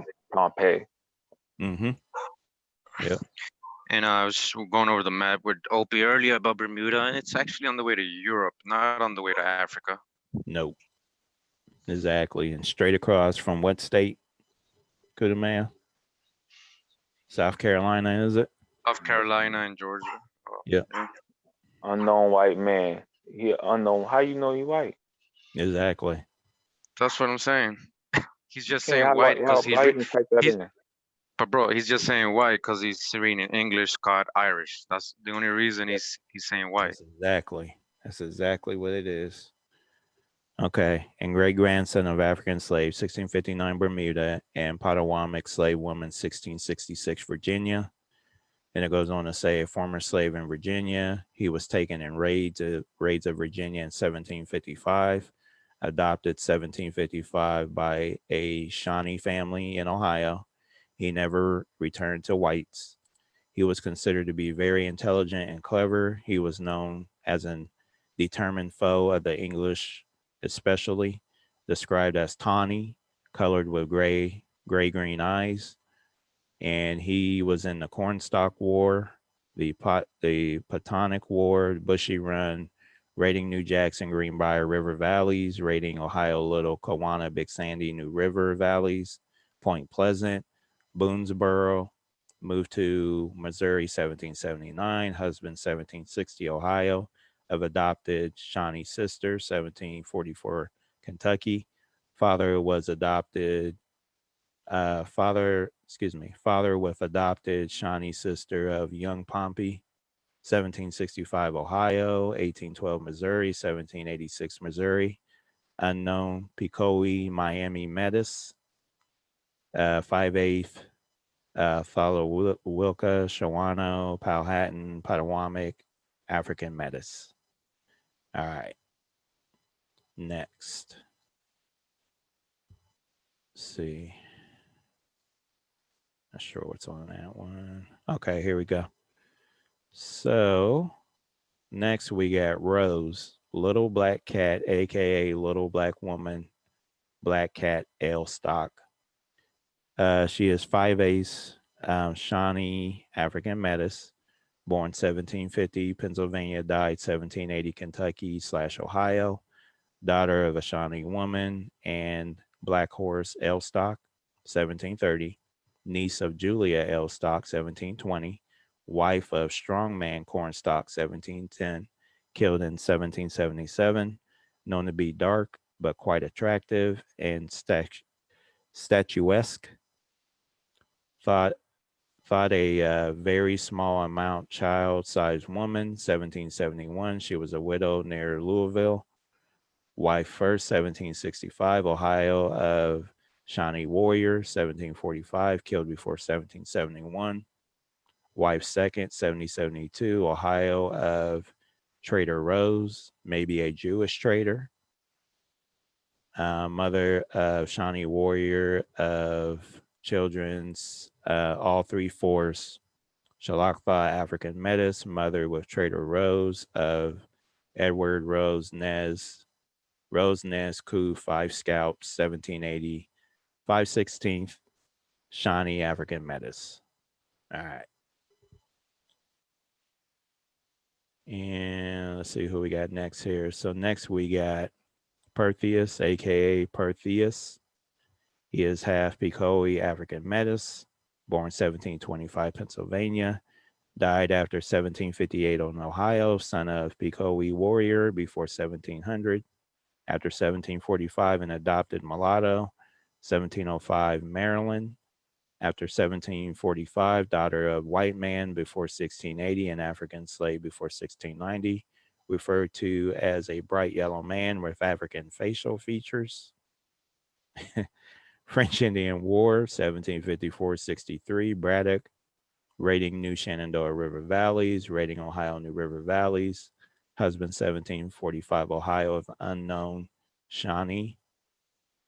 1730, Pennsylvania. After 1758, Ohio, children unknown.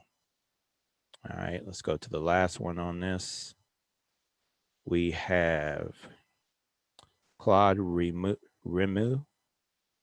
1/4 Pecoe Metis, born 1744, died after 1768, son of Agatha LaSalle, 1710-1778, and Hyacinth Remu, 1704-1774. Husband, 1765, of Genevieve Janasse, 1750. After 1768, daughter of Canadian mulatto, son of Canadian trader and African slave girl, an unknown Pecoe, father with Genevieve Janasse, of Jean Baptiste Remu, 1764, Agatha Remu, Charlotte Remu, all 3/8 Pecoe African Metis. All right, y'all. So that's it with that book.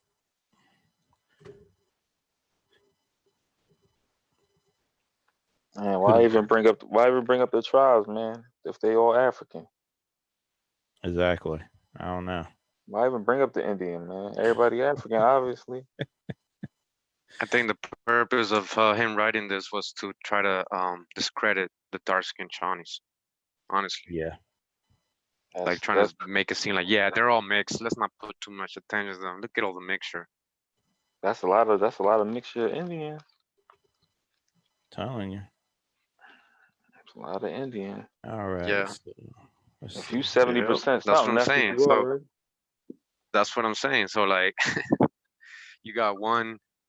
So they're saying, okay, so they're saying one of their parents is African, and the other one, like for example, he read somebody's parents was a Shawnee woman, and his dad was an African slave and born in Bermuda. So there's no African proof. But all right, so let's say that's real. Let's say that's correct. Let's just go with it. So you got his mom who's an Indian, and then he's surrounded by other Indians. He marries other Indians. His kids are all marrying Indians or people who are supposed to be native and half African. Like the percentage it disappears. That's what I'm saying. Where's the African after a while? Yeah, it's basically supposed to be like what 25% or less, basically, from the names from the people that you listed, that you wanted to list on. So if you're 70% Indian, then that's what you are. You're an Indian. You know, unless you're in 2020. In 2020, you could be whatever you want to be. Yeah, and you know, I speaking personally, I that's what I found in my genealogy. Like there's might be some because I was able to go back to 1500s only because they married into my ancestors' royal family, which was a chief, and they kept that record. But when you start seeing the genealogy, it disappears. They're all mixing with other Indians after that. There's this, so what percentage really? Like when you Google Costa Rica, it'll tell you in Wikipedia it went up 1%. When I was a kid, it said 99% Spaniard, 1% Indian, right? Today it's 98% Spaniard, 2% Indian. That's the hijack. So I mean, Yeah, that's doesn't show that crazy. in my genealogy. Doesn't show that at all. Man, they really didn't like them Indians. The Indian is you. Yeah, they didn't like you. That's crazy. Just erase you. Say, you know what, man, we wasted too much energy on fighting these people. Just make them forget. Yeah. And like, all right, everybody line up, get your juice. Dang. I want to try to find this story I was reading on this William Long Hunter car. So y'all give me a minute here. Yeah, they Jim Jones us, man. I think this is it. Yep. They say you gonna live forever.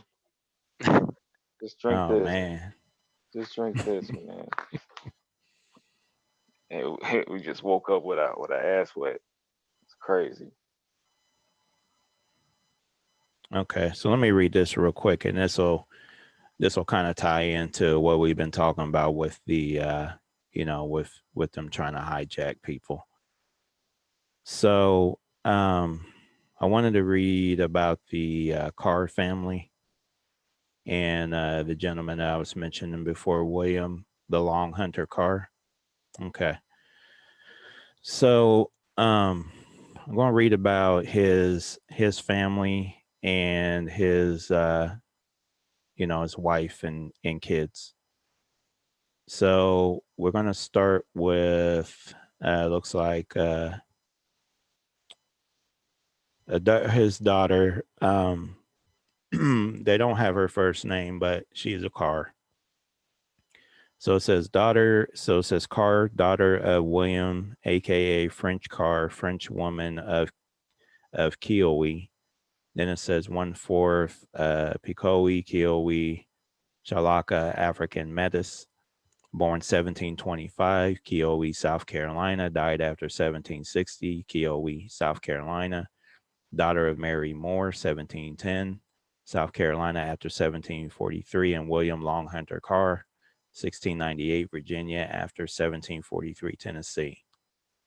Now it says they were referred to as being of French or Spanish or African ancestry due to her dark skin, black hair, and dark eyes, all traits she inherited from Father William the Long Hunter Carr.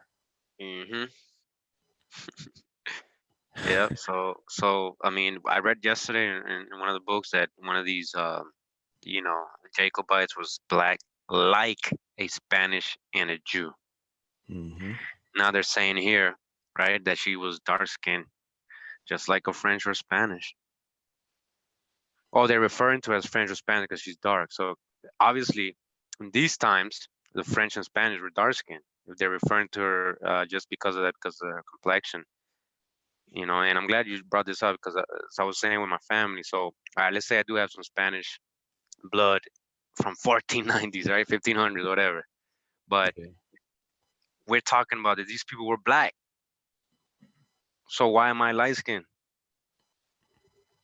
Like, it doesn't Yeah. make sense the way they tell things. What I'm trying to say, like, most of these Spanish remorse, straight up, like you can research that. This is like Benjamin Franklin, 1755, was still telling you that most of Europe was black. We're talking about they came here Mm-hmm. 1490. These were dark-skinned people, Moors. These were the navigators. These were the Moorish. They were mooring. These were the And ones on the ships coming over here. I got a lot You of know? them coming through Puerto Rico, Mexico, Yeah, etc. yeah. These were, and you have that in your family too. I mean, it is, and it's not white people. That's my whole point. It's not all like they teach us everything is black or white, and it's not like that. That's right.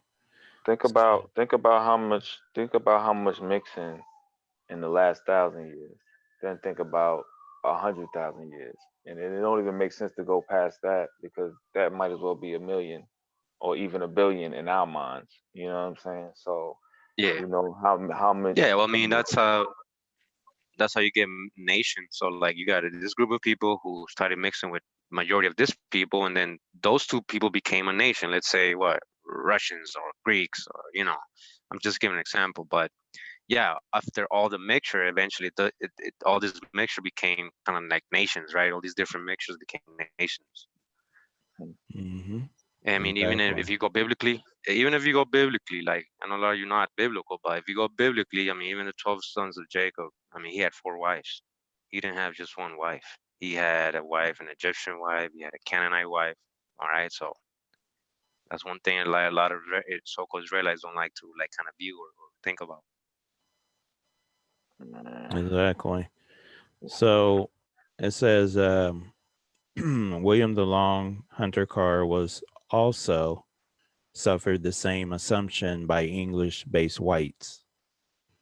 It says wife 1740 Kiowa, South Carolina of James Welch 1720 of Ireland, died after 1759 South Carolina. Mother was James Welch. So again, they're trying to say this particular daughter married someone who was Irish. So let's move on to the next daughter. Also, she has the same lineage referred to as being French or Spanish or African ancestry due to her dark skin, black hair, and dark eyes, all traits she inherited from father William the Long Hunter Carr, who also suffered the same assumption of English-based whites. 1743, she was taken in a slave raid and not heard of again. Okay. Next daughter of Mr. Carr is same mix, referred to as being French or Spanish or African ancestry due to dark skin, black hair, dark eyes, all traits she inherited from her father. 1743, she was taken in a slave raid and not heard of again. So with this particular family, the 3 daughters so far, so we're going on the 3rd daughter here, and she has the same fate. Okay. Let me try to find, let me see here. Okay, this is what I wanted to read. So Mary Carr, 332nd, Shawano, Choclaw, Shula, Mattapony, Chickahominy, Powhatan, Pamunkey, Metis. Okay. Born 1733, Virginia, died 1827, daughter of William Carr, 1707, King William, Virginia, 1760s, Spotsylvania, Virginia, and unknown Chiles. Not sure what that means. Chile. Yeah. 1712, Virginia, 1742, Virginia, wife 1749, VA of Nicholas Crenshaw before 1729. Children unknown. Okay, so we got Nancy Carr, aka Nanny Carr, Nana Carr, French woman of Kiowa. 1/4 Picowe, Kiowa, Chalaka, African Metis, born 1733. Kiowa, South Carolina, died 1830. Kiowa, South Carolina, daughter of Mary Moore, 1710. South Carolina after 1743. And William Long Hunter Carr, 1698. Virginia after 1733. Tennessee. Now, we're going to get into her story here. So, referred to as being a French or Spanish or African ancestry due to her dark skin, black hair, and dark eyes, all traits she inherited from her father, William the Long Hunter Carr, who also suffered the same assumption by English-based whites. 1743, she was captured in a slave raid and sent to the French West Indies. Since she was raised speaking French, Spanish, and English, she was quickly sold to a wealthy French planter and became a valued member of his household staff.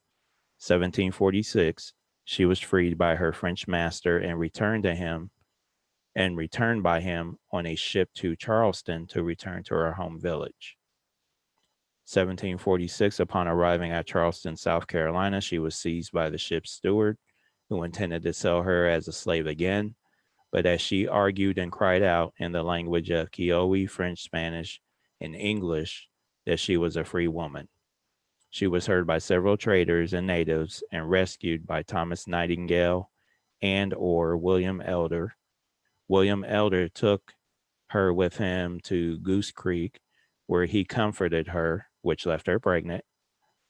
And it says from there she was returned to Kiowa by John Emery and Thomas Nightingale. She returned to Charleston with the body of John Emery, who had died in Kiowa.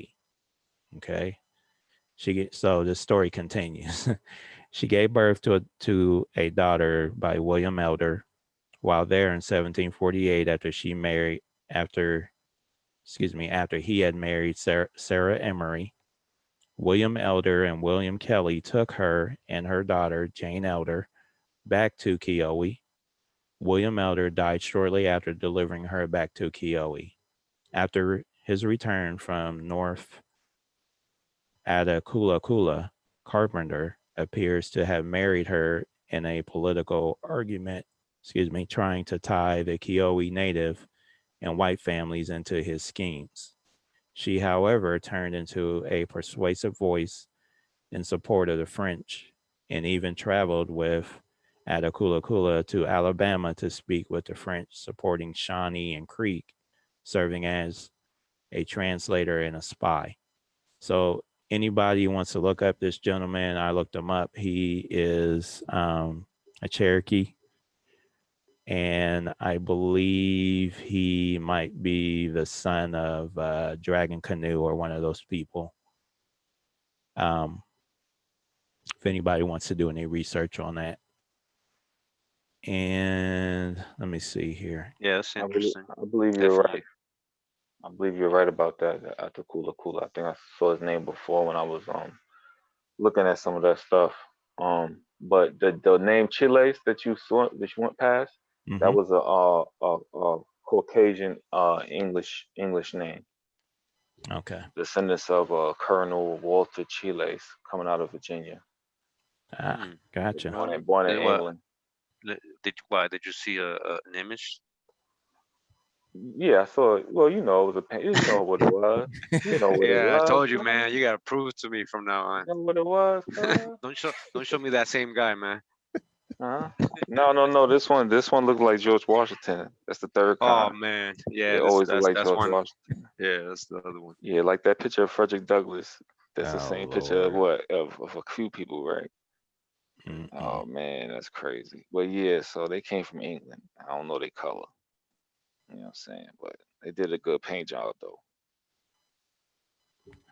So I wanted to also read William Long Hunter Carr's son, what happened with him, because he ended up leaving they were on some kind of like hunting party or expedition when the females got taken.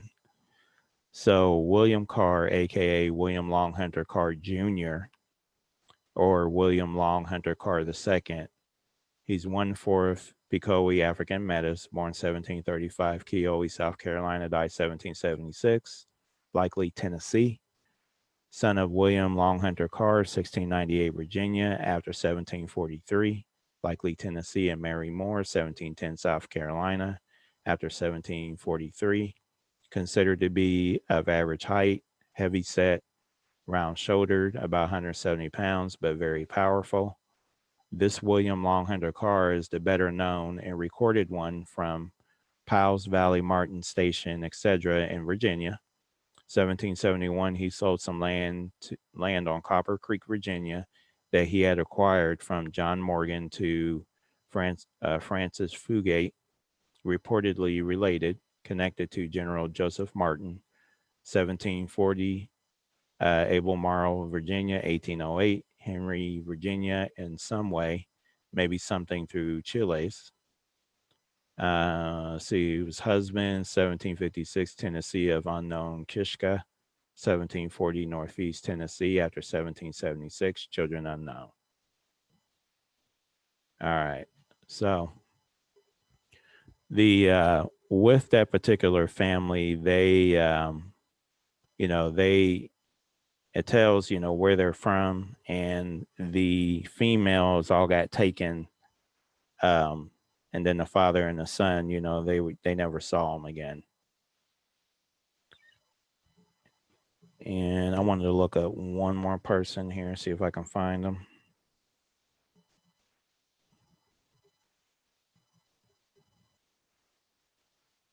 Okay. Let's see.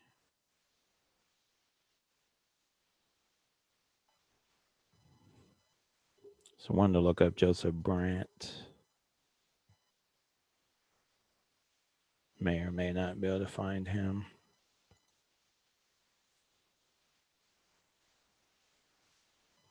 Kind of wanted to see his story real quick. Let's see.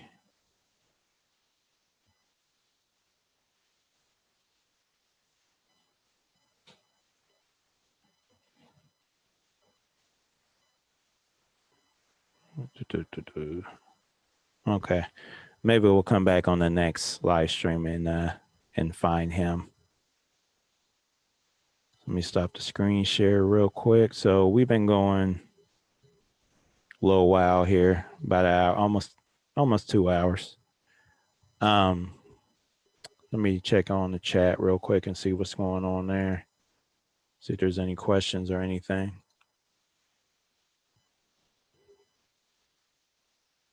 All right. Man, just got a dope book. Oh, what'd you get? Books, man. What'd you This get? one is The Soul by Royal E. Hasrick. Just got that. I got a few other books. I'm gonna do a video. I have been in the Okay. video mode, but I gotta do one. Definitely gotta, talk to my people. But yeah, I just picked up a nice one. I really got it because of the art. Nice. Nice. Very nice. So, for so excuse me. So again, the word metis just means, for anyone wondering, just means that you're mixed with that. It literally is the word mixed, is what metis means. Yeah, because I found that it said a Metis indigenous people, mixed group of indigenous people from Canada. Mm-hmm. Yeah, it's a little hijacked though. We gotta be very careful with that. Like just Right. like with mulatto, mestizo, all that. It's just they're really generalizing here, and they're trying to like not be Yeah. specific on purpose. Who's not Exactly. mixed? Who's not mixed? Even if you was all one so-called race, right? Because we already know that that's a creation. You know what I'm saying? So who is not mixed, right? Because it ain't like you don't have a baby with your sister. You know what I'm saying? So it's crazy. Yeah, I mean, and the other thing is that, again, the assumption's always made that, all of us, anybody that's, Negro, it just automatically has to be from Africa. And we all know now that that's not the case. So, again, Liz Robinson, the book is just called Shawnee Heritage. So all you gotta do is just Google that, and you'll see all the different. It's the author's name is Don Greene, Greene, Don Greene, and it's just Shawnee Heritage. So again, as we continue to keep digging, and I give a big shout out to Kiowa for passing me that book. I appreciate you, brother. I know you're listening, and thank you. But as we come across these books and these readings, we're going to start to see, the truth. So again, you got to dig through the layers of nonsense to get, to the gems, but they're never going to make it easy. So. Yep, you're right. Yeah, It's not supposed to be easy because it's by design. It's by design. So yeah, they make it difficult. on purpose. Yeah, exactly. You can show this picture real quick. I got it on my camera. I'm not sure how that works. Just share screen, man. Just on Yeah, your phone. click Just share hit share. screen. It should be with those little like more options. There you go. It's on the bottom. Yeah. Yeah, he got it. I'm gonna make him. I'm gonna pin his thing on here so we can see it. There we Yeah. go. Now look, you see it? Mm-hmm. Yeah. So this is Red Cloud, right? But if you took him and dropped him next to a liquor store, they'd be calling him a drunk Mexican. Let me see. Yeah. If you just took or put regular clothes on him, they'd be calling him a drunk Mexican or something. How is that, Sitting Bull? No, it says Red Cloud. Oh, Red Cloud. Okay. Yeah, it says Red Cloud. But you get what I'm saying? It's all perception at the end of the day. You know, and like they said, even in numerous books, copper color races, they letting you know right there that all these people look different. You know, that's why you got like whole families that's overweight. You think that just started? Yep. Yeah, either way, like you made a great example. Like, you know, even in my country, there's no history, there's nothing that says anything about Mongol.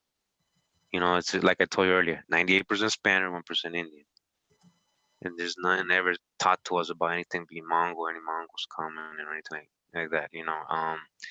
And so like we have to be careful with that whole being prejudiced. There's a lot of us out in this community that not sure what personal or, you know, it's honestly it's just their opinions. They're not showing you facts. They're just letting you know, oh, those are Mongols over there, you know, or anybody past the Mississippi is a Mongol, or you know, everybody in the Northeast, or you know, or the whole tribe of Apaches Mongols. You know, that's just so false, man. And we as a community, we shouldn't allow that, man. Like you should question even me. Question me if you think I'm saying something that's really outrageous. All right, question me.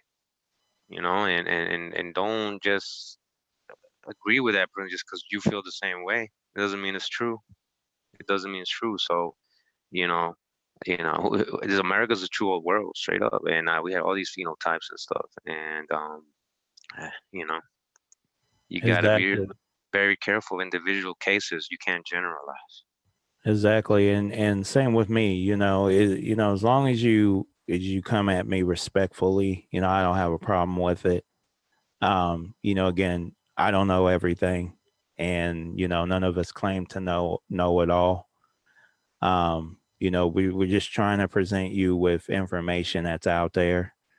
Again, you know, if I'm saying something that's crazy that you disagree with, you know, we can come, you know, chat about it respectfully. It doesn't have to be, you know, any kind of disrespect or anything coming at it, you know, coming at me my way or Kudamayo's way or whatever. You know, we don't mind dialoguing about the information that we find. Yeah, But again, you know, just do it respectfully because yeah, that's how we will come at you. yeah. I think people think that because I'm light skinned, I'm from Costa Rica and everything, that I'm trying to like include Mongols into this, right? But just like somebody's gonna call you, any of you guys African, I'm gonna fight for that because I know that's wrong. I'm gonna fight for that, and I've been doing that, and it's gonna go in if somebody's calling somebody an Irish, and he's not Irish, or white and he's not white, you know, I'm gonna fight for that. That's not true. If you're uh, generalizing a whole people as Mongol, I'm gonna fight with that, especially if you don't have genealogy records, you don't even know them. You know, that's just your prejudiced views on life, and it's unfortunate that we do have black extremists still, and a lot of, you know, in the community are racist and doing the same thing the white man did to you. You're being racist too and prejudiced. Don't fall under that. Mm-hmm. Exactly. Who's that on the screen? Yeah, that's my one of my grandfathers, Santernino Ramos Cruz. So he was Mhm. born in Camarillo, Puerto Rico in 1878. This is my Wow. fifth great Who, grandfather. Cootie Mel, Puerto Rico. I Damn. know, that's what I said. That when I saw it, I said, wow, that's crazy. See, bro, he looks crazy. like he could be like one of my grandfathers or ancestors somewhere. Yeah, but do he look like he could be one of mine? You know what I'm saying? That's how people thinking is twisted, man. You know, They, like it's crazy, they man. don't understand that they look. All right, so let's say you have. All right, why don't they do it with white people, right? So I'm talking about. I'm not talking about white European. I'm talking about anybody who's light complexion. So you got, let's say, a white person from Russia, right, or Mm. Spain, I'll be Sweden, right back here. France, and then you got a white Chinese or Korean. They're both white. Why aren't you grouping them together as a race? You understand? Like, Mm. why aren't you grouping all these white light skinned people and putting them in one place and saying these are all whites? No, that's a Russian, that's a Chinese, that's a South Korean, that's a German. You know, so they did that to you guys. They put you guys all in the same area. They started putting all these dark skinned complexion people in one area. Doesn't mean they were all coming from the same nations or same tribes or same countries. And eventually, as years go by, you guys mix with each other, and all of a sudden, you guys are all just black. And then they told you you're African. Mm. You know, Yeah, and man. we have many cases of, and we got, this is recorded, this is history, how they split families up. They labeled one sister white, another sister black, another one mulatto. They would put one in the reservation and send another one on the indentured servitude. You know, like they were doing this. Talking about full-blooded siblings, same parents. Right, and that's the thing, you know, and a lot of you people, oh, the hair is not pakuri male, that's not, I'm gonna go with my African phenotype, even though, I know we were here before slavery. So a lot of us are still holding on to Africa. Like, you will be in our community, like, oh yeah, we're Indians, but in the cut you're a Pan-African, because you're still saying that you eventually at some point you came from Africa. Yeah. And so, that's not what we're saying. That's not what I'm saying, Mm. at least personally. It's Negroes, so-called Negroes everywhere. Yep. So-called, all it is, man, is just different looking human beings. You know what I'm saying? That's I don't, it's crazy, man. Everybody not gonna look the same. If everybody looked the same, we wouldn't have this problem. We'd be all walking around That's right. looking like Opie, men and women. Fuck it. Yeah, we don't want that though. Welcome to Opie world, Uh, land of the Opies, not the Hopies. It's the Opies. that's right. And Dodge the hijack. Uh, nah, but big facts. You guys on what you were just saying. So I think we will shut her down now. Going on a couple hours. So Legacy and Kuda Mail, if you would like to give any final thoughts. No, it's just like, I think that there's just have an open mind, because there's a lot. Well, we've already been, showing, not just me, a lot of people's been showing, things that we'd never even could imagine or even thought it would be true, or even possibly something that is factual, but it is facts. We're finding out the layers of deception, the layers of the lies, that we're unveiling. It's many layers. There's many layers. So we might cover one layer and there's like 8, 10 more. So we don't got the full understanding, but doesn't mean we're not trying to look for it. The real answers. We're not just going with what was indoctrinated into us, and just based on personal opinions and personal beliefs. That there was no facts to any of this stuff. All right, so have an open mind, because there's a lot coming out, and just don't just like learn something and then just forget about it, and then you go read something and you forget what you just learned, and then now you're going literally reading a book and literally, oh, these are Africans, oh, these are all the Negroes they were bringing on mixing with us, these were probably the Moors, these are probably the Africans, oh, these are the small percentage of Africans that came. No, you're not understanding. You got to research everything they say, question it. Individual cases, if you really want to judge or think somebody is something, you need to research that to make sure. And if you hear somebody else telling you need to verify that they're telling the truth, especially if they ain't showing you sources. It's just their prejudiced opinions.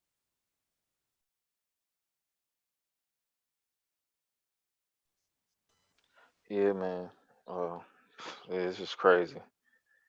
I don't know what to say. Only thing I say is new people that are coming in, or people who've been in the community for a while, you know, try to link up with people. You know, we need some support systems also. You know, this is a lot. You know, you guys got to think about a lot of the traumas in most of our lives we wouldn't have went through had this never happened, possibly. You know, so you know, it's a lot, man. Even just coming into this, it's a lot to absorb. It's hard to believe it, even when it's in your face. I've been through it.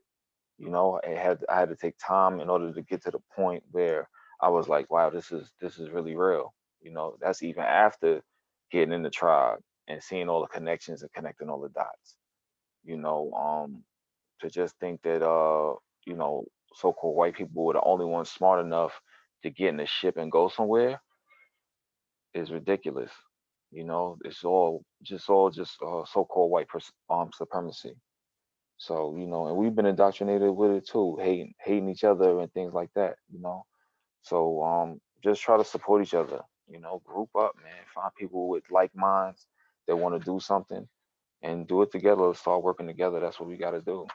I'm gonna take my own advice, you know. Genealogy is a rough thing. So what I'm gonna do is I'm gonna start getting up with other people too. And then I'll just employ people. When somebody employs me, I'll employ someone else, you know, so we can start doing things together and helping one another. That's all I got to say. You know, all the separation stuff. I'm tired of hearing it. You know, but we got to understand that we all sick. You know, and be aware of that when dealing with one another. And have compassion. That's it. Appreciate you brothers coming on to the panel with me today. Again, you know, didn't want to make a super long live, but I appreciate everyone in the chat that came and sat along and always listens to me read continuously. So appreciate y'all for doing that. I know it gets tough just listening to someone read, but you know, that's the only way to get the information out. So we're going to go ahead and continue to do that. You know, love the support from everyone. Again, get over to the other channel so we can start learning how to do some things that we can apply today. Definitely subscribe to everyone's channel that you can. You know, I don't have all the answers. Kuda Mayo doesn't have all the answers. Legacy doesn't have all the answers. It's a combined effort. So, you know, I'm never going to try to act like, you know, my channel is the best channel, because I know, you know, there's millions of other different things that people are teaching that can apply to us. So again, subscribe to everyone's channel, be respectful to each other. You know, as Wanagi just said, survival is definitely the key. So if you know, if you're not, you know, doing anything to prepare or survive, you need to start. Okay. You really need to start. You really need to start planting your own food. Like we don't have any more time to wait.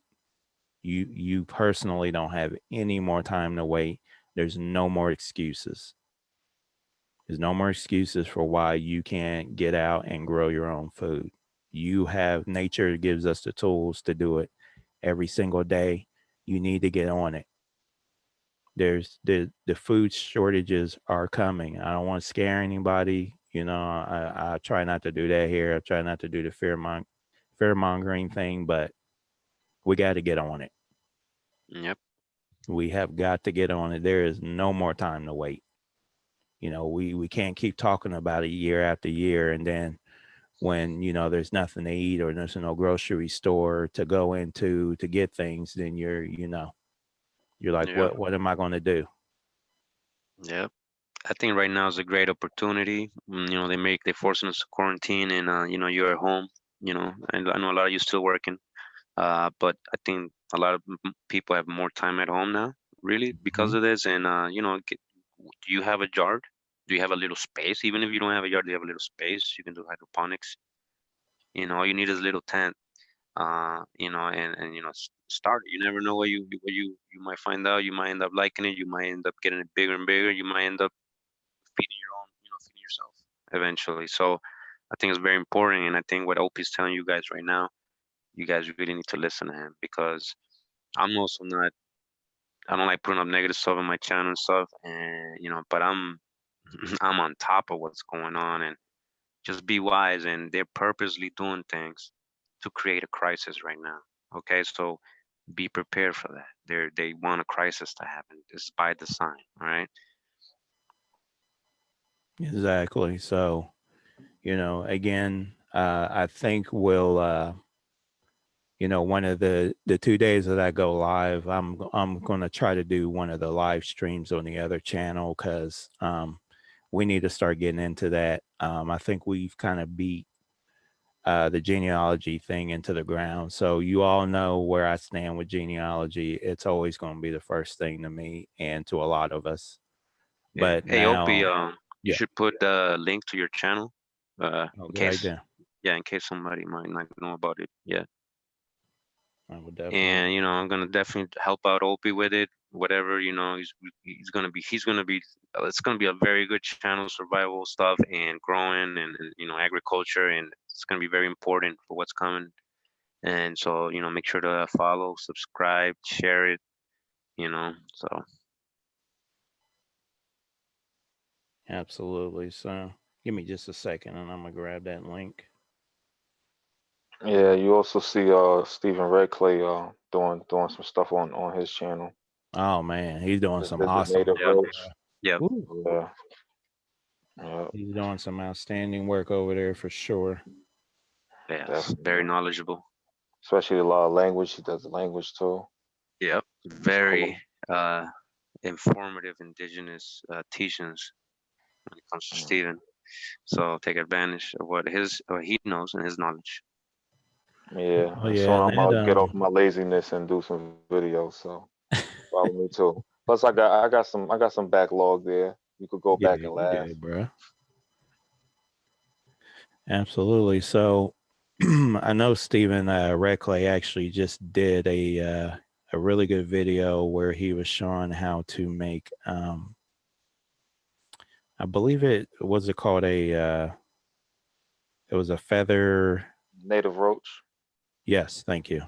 Thank you. I was trying to think of the name. Yeah, some of them wear them Yeah.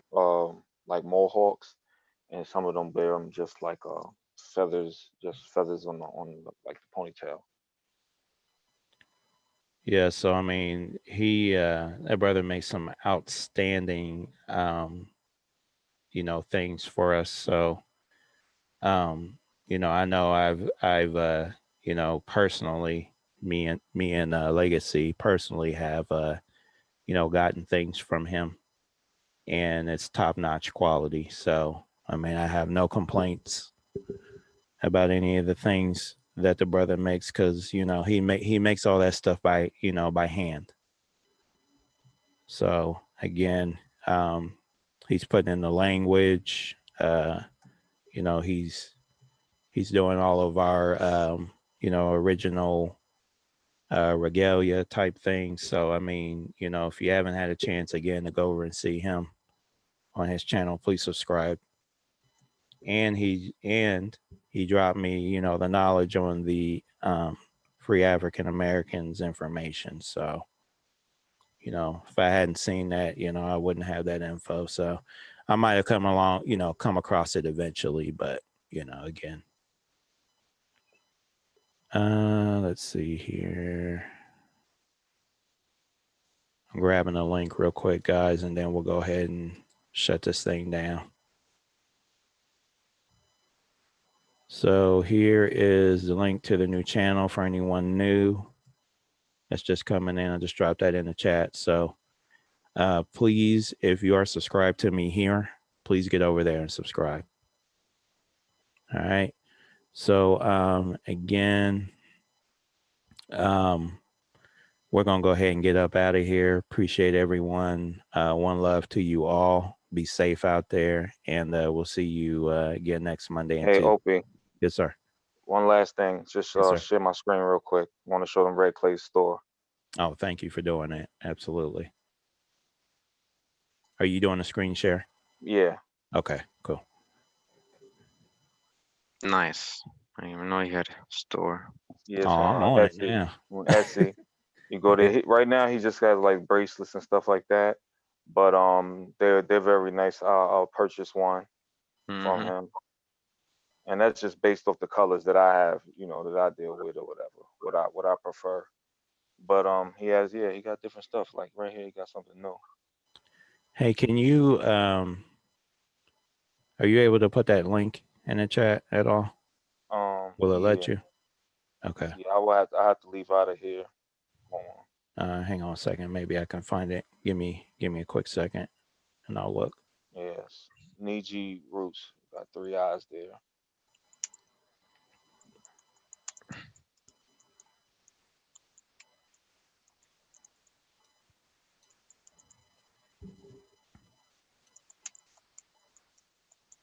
Let me see. I can go over here. 1 second.